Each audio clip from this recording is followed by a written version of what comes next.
Good morning, gamers. Welcome back. I am the AMDM Lee. This is my cup of coffee, and you're watching How Do You Want to Brew This?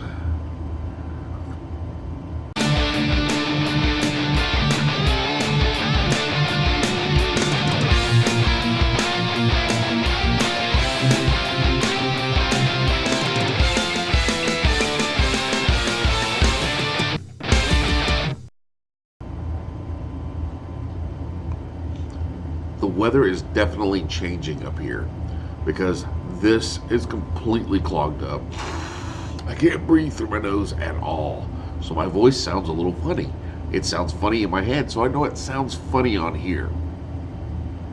So, today on How You Want to Brew This, last week we went over and covered races. We did the Fey-touched Tiefling. So today we're going to choose the class. So I went through the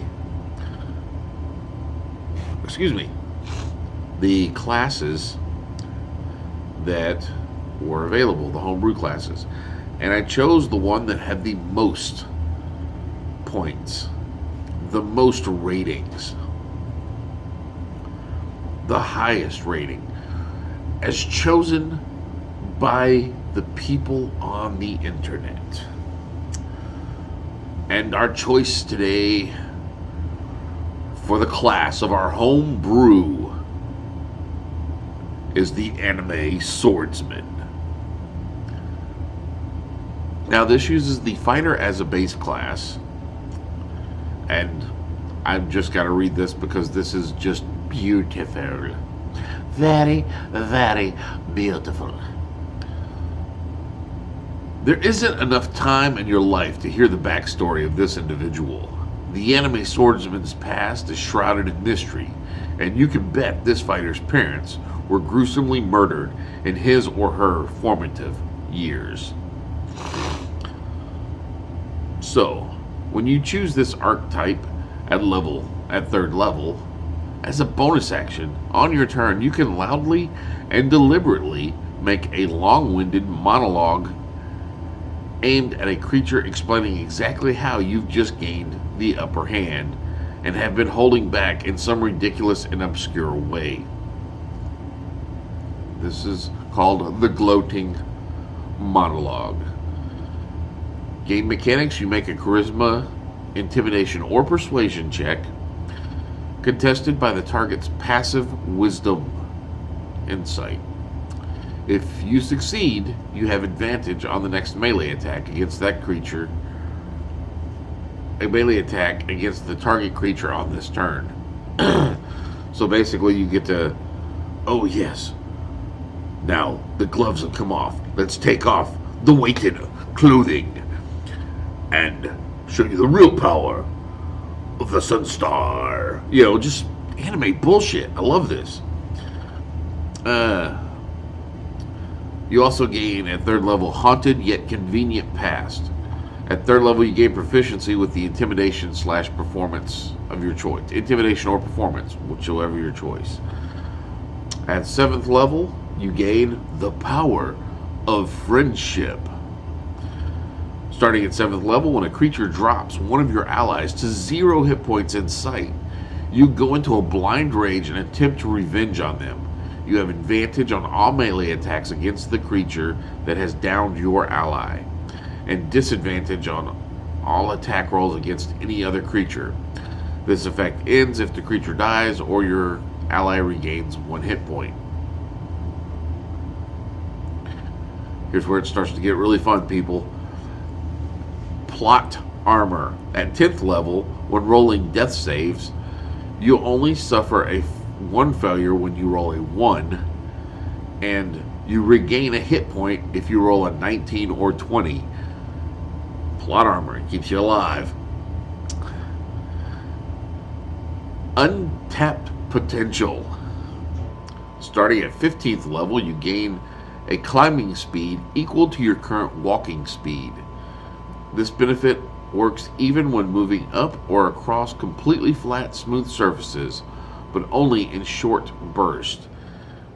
If you fall, you fall if you end your turn on or against a surface and nothing else is holding you aloft. Additionally, the extra attack feature from the fighter class now applies when you take the ready action to make an attack. So this is starting to get good. And now for the most convenient of all powers at level 18. Ridiculously impracticable. Ridiculous. One moment.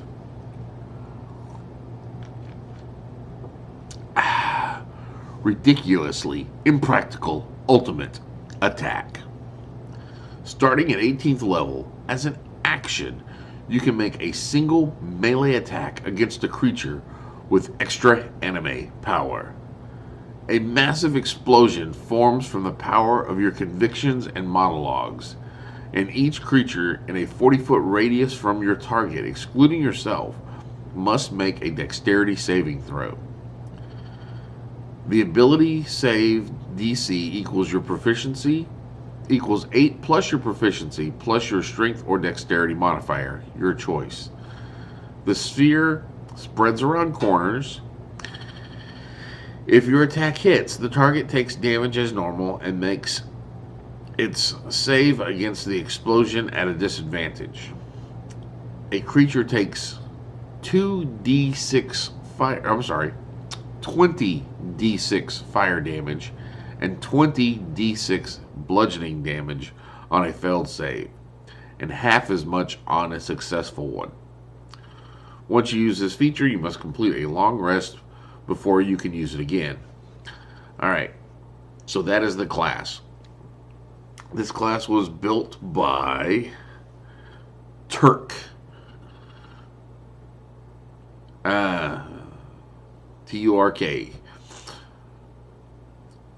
So this is brilliant. I love this. This is I love things like this. Now this was a close call because the second highest one was called Two Goblins in a Trench Coat.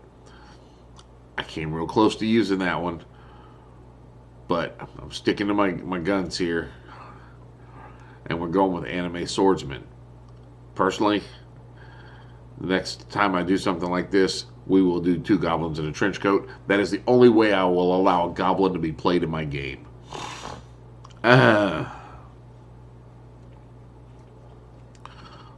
I would make a change. I think for the ridiculously impractical ultimate attack, I still think everyone should be knocked prone, regardless, because that would just make sense to me.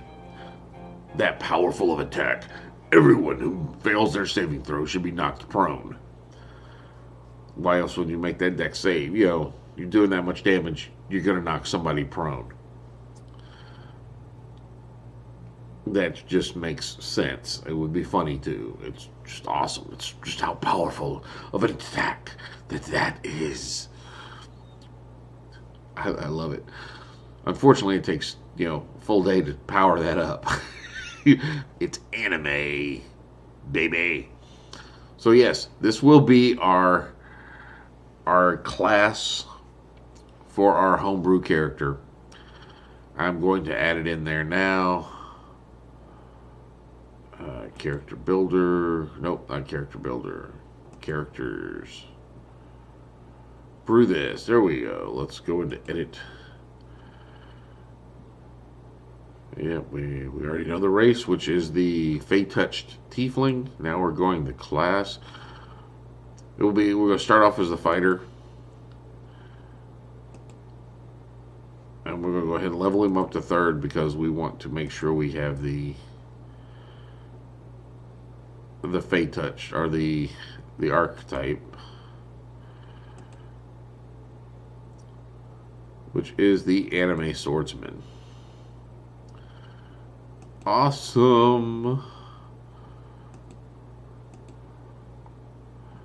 And we'll go performance. No, we're going to go intimidation. Mainly because, why not? So that's all I got for now, guys. If you like these videos, please click on the like button. If you think someone else would like them, please click on the share button. Every like's an inspiration, every share is an advantage, and every subscription is an experience point. Help me gain 300 experience points so I can get to second level. And as always, the AMDM does hereby authorize you, the viewer, to gain 10 experience points for every video that you share. Just tell your DM that the AMDM says so. That's all I got for now, so go forth and roll some dice.